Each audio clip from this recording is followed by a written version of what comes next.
Good morning everyone. मोहर देवी Tapadia girls college के इस यूट्यूब चैनल में आपका बहुत बहुत मैं नील नायक स्वागत करता हूं। और आप सभी से निवेदन है कि अपने चैनल को लाइक कीजिए, सब्सक्राइब कीजिए और शेयर करते रहें।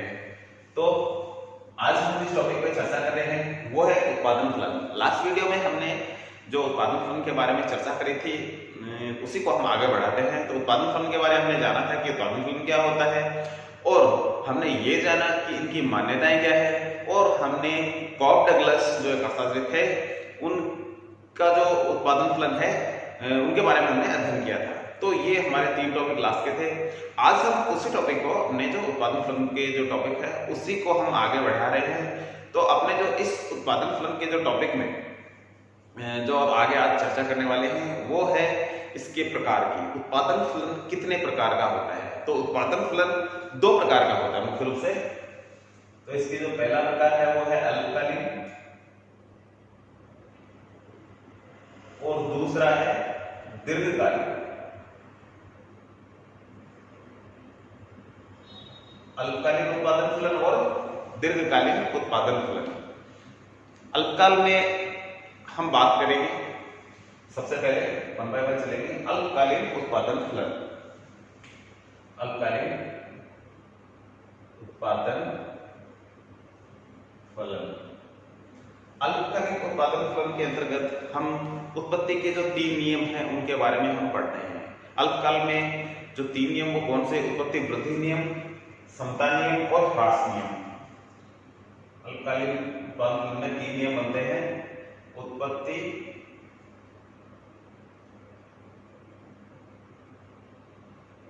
वृद्धि नियम, दूसरा हो गया समता नियम, और तीसरा हो गया ह्रास नियम। तो इस तरीके से हमारा वृद्धि, समता और ह्रास 1 बाय 1 सभी के ऊपर डिस्कस करेंगे हम। तो ये 3 नियम, इनको ऐसे ही बोलते हैं कि ये बढ़ते हुए उत्पादन इसमें मिलता है अपने को, ये इसको बोलते हैं उत्पत्ति वृद्धि नियम को बढ़ते हुए उत्पादन के रूप में समझा जाता है, इसको समान उत्पादन के रूप में समझा जाता है, और इसको घटते हुए उत्पादन के रूप में समझा जाता है। तो उत्पत्ति के जो ये 3 नियम अल्पकाल में, ये 3 नियम क्यों बनते हैं? जब दीर्घकाल में ऐसा नहीं होता है, दीर्घकाल में एक ही नियम बनता है। तो अल्पकाल में 3 नियम किस कारण है? तो वो है कि उत्पत्ति के जो साधन होते हैं उनको हम उत्पत्ति के साधन है उनको हम अल्पकाल में परिवर्तन नहीं कर सकते।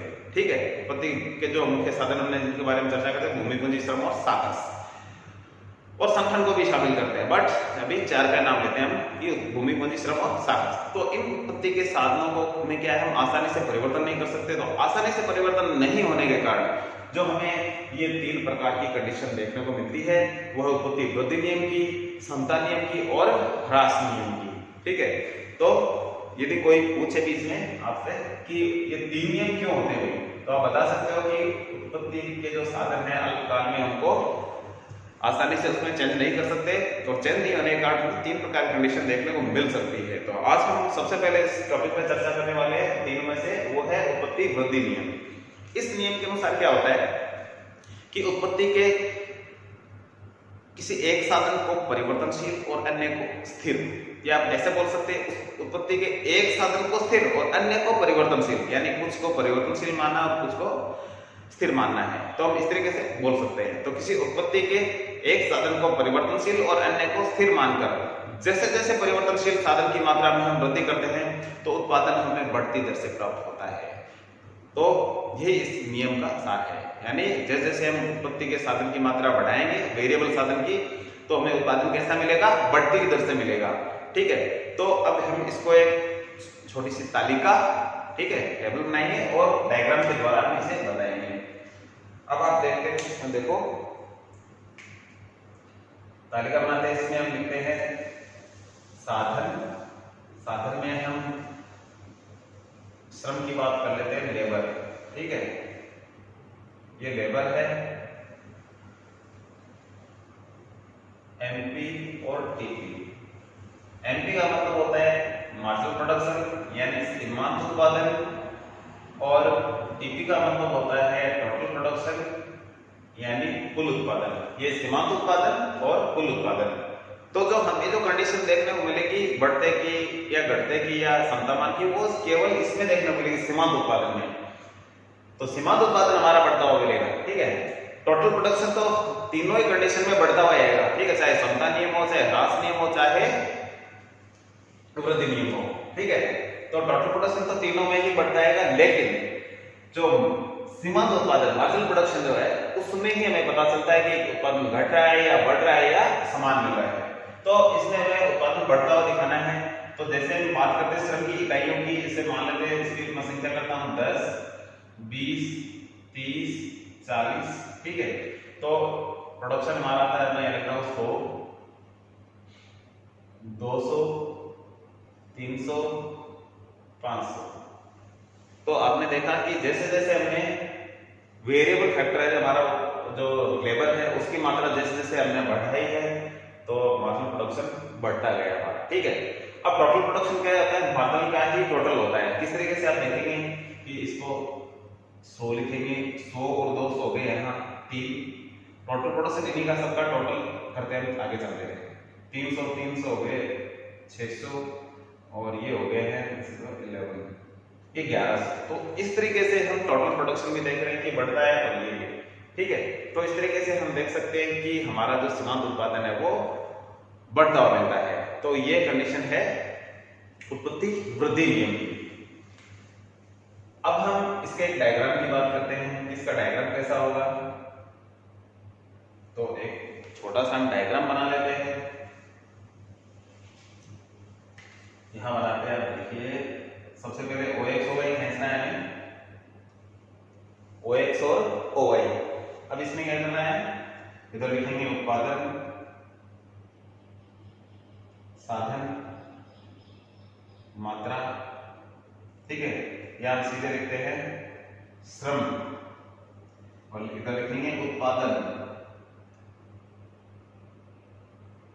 तो आप इस तरीके से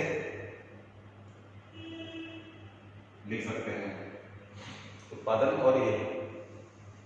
इसके अलावा अब क्या करना है, इधर नीचे हम लिखना चाहे तो ये आंकड़े भी लिख सकते हैं और ये आंकड़े भी जो मार्जिनल प्रोडक्शन के वो इधर लिख सकते हैं। लेकिन जब हमें थोड़ा सा ये ध्यान रखना है कि ये बढ़ रहा है और ये भी बढ़ रहा है, इसका मतलब कैसा रिलेशन है, पॉजिटिव रिलेशन। जब कभी भी कोई दो बिंदुओं के बीच में पॉजिटिव रिलेशन होता है यानी धनात्मक संबंध होता है, तो उस समय डायग्राम हमेशा ही बाएं से दाएं ओर ऊपर की ओर बढ़ता हुआ रहेगा, हमेशा ही। कोई भी टॉपिक हो, यहाँ कोई जरूरत नहीं है कि श्रम और उत्पादन की बात करें, हम कोई भी दो टॉपिक ले सकते हैं, किसी का भी जिक्र करेंगे तो दोनों में कैसा संबंध होगा, पॉजिटिव। यानी एक बढ़ रहा है, एक चीज बढ़ रही है तो दूसरी भी बढ़ रही है, और यदि इसको हम घटाए तो ये भी घट जाती है। तो ये कंडीशन होती है पॉजिटिव रिलेशन की। तो इस कंडीशन में डायग्राम हमेशा कैसा बनेगा, बाएं से दाएं ओर ऊपर की ओर बढ़ता हुआ। यदि आपको सीधा ही बना सकते हो, अदरवाइज आंकड़ों को लेके बनाएं तो मैं आपको ये भी दिखा सकता हूं। जैसे यहाँ लिखते हैं श्रम की इकाइयां 10, 20, 30 और 40, ठीक है। और इधर हम करें इनके आंकड़े 500 तक के, यहाँ लिख देंगे 100। समानांतर होना चाहिए, समानांतर नहीं होगा तो आपका डायग्राम अच्छा नहीं बनेगा। ये 200 हो गया, ये 300 हो गया, ये 400 हो गया और ये यहाँ हमारा 500। तो इस तरीके से हम ये आंकड़े बना सकते हैं। अब आप देखोगे कि 10 के 100 है तो 10 के ऊपर और 100 के सामने इस तरीके से हम एक पॉइंट बनाएंगे। फिर 20 पे कितना है, 200 है तो 20 के ऊपर और 200 के सामने इस तरीके से एक पॉइंट बनाना है हमने को। 30 पे कितना है, 300 है, 30 के ऊपर 300 के सामने इस तरीके से हमें एक पॉइंट बनाना है। 40 पे कितना है, 500 है तो 40 के ऊपर और 500 के सामने इस तरीके से हमें एक पॉइंट बनाना होता है। तो इस तरीके से हम बिंदुओं को यदि मिला दें तो कंडीशन आई हमारी जो देखने को मिल रही है बाएं से दाईं ओर बढ़ता हुआ कि ये है एमपीए, सीमांत उत्पादन वक्र है। तो ये उत्पादन हमारा जो इस तरीके से बाएं से दाईं बढ़ता हुआ वक्र ही बनेगा इस कंडीशन में। तो आप देख रहे हो कि उत्पादन बढ़ रहा है तो ये कंडीशन आपने आएगी।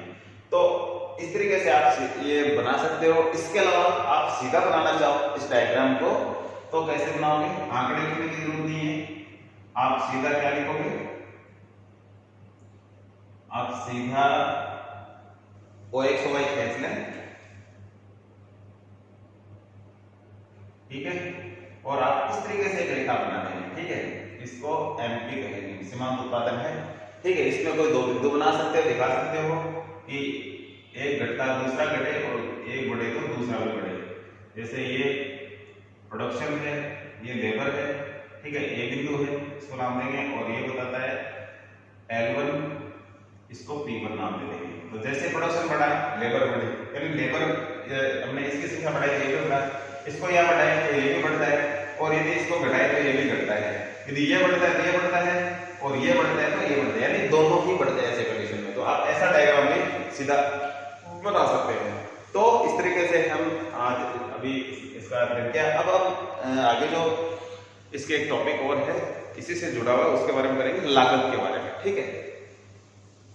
उत्पत्ति वृद्धि नियम और लागत, लागत की क्या कंडीशन रहती है, तो वो साथ में हम इसका जिक्र करते हैं। यदि एग्जाम में आपसे पूछा जाए तो आप ये साथ में बना सकते हो, अदरवाइज ये टेबल और डायग्राम तो आपको बनानी ही होगी।